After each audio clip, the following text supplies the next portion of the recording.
I celebrated Father's Day for the second time in my life this year. It's a big deal. It's very memorable. You see, I was brought up in Peru, and my father was absent for a long time, so it wasn't a big deal at home. It wasn't a big celebration.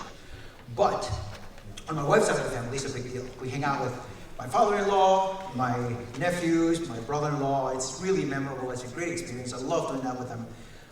So this year, my wife says, so what would you like to do for Father's Day, honey? I said, whatever you want, honey. It's not a big deal. Come on, what is your day? Whatever you want to do. I said, well, why don't we go to the zoo? We're in San Diego.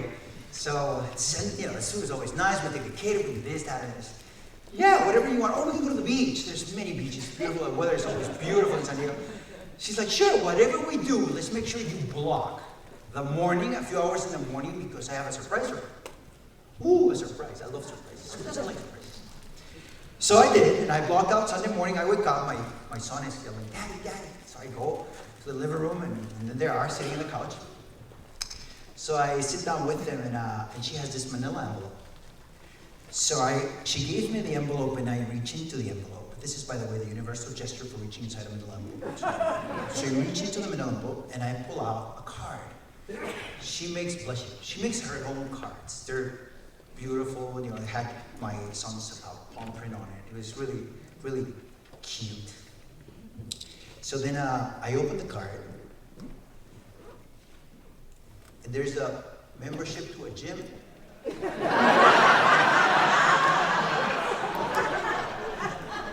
So, right? All these thoughts starts racing through my mind. Did she call me fat on my Father's Day? Right? It was the first thing that I thought. But truth be told, for a while I had been talking about this, and it was just not your average gym. It's an Orange Theory. Who here is familiar with Orange Theory? All right. So it's not, you know, your run-of-the-mill gym. It's like high-intensity training. And I'm like, all right. The thing is that for a while I had been talking about this to her every time the Orange Theory is across the street from where we live, so every time we would drive by, I would say, honey, look at these people coming to the gym. They're all so fit. And they all look like they're pouring sweat. They look like they've been put through the ringer. They're like exhausted. Certainly not something I wanted to do, right? But I would tell her over and over, honey, look at these people so fit. So she took it as, oh my gosh, this is a perfect gift for Father's Day. Truth be told, I've been wanting to work out for a while. I've been trying to get in shape, but Orange Theory is just the extreme because I felt vulnerable. These people look so young. They look like they could do so much. So I had that fear. Also, the time commitment, right? Because it's not cheap. So it's about how much I am willing to commit and put into something for it to work. And finally, the plan. The plan means these type of workouts are completely different than what I'm used to. In other words, I'm 45 years old, pumping weights, lifting weights. That was my thing. But here, you jump to 3 different blocks. They measured your heart rate. I was perfectly fine as a member of the Starbucks next door. That was fine by me.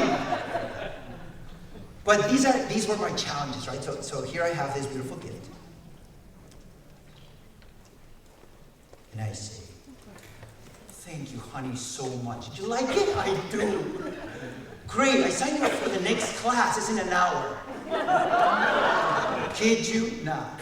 So that's exactly what happened. And this is exactly the problem with social media today. We are afraid of jumping in, of really taking the bull by the horn, because of all these horror stories out there about social media. We're scared of committing because of how much it's going to cost, because of all the things that we have to do, whether we have the bandwidth.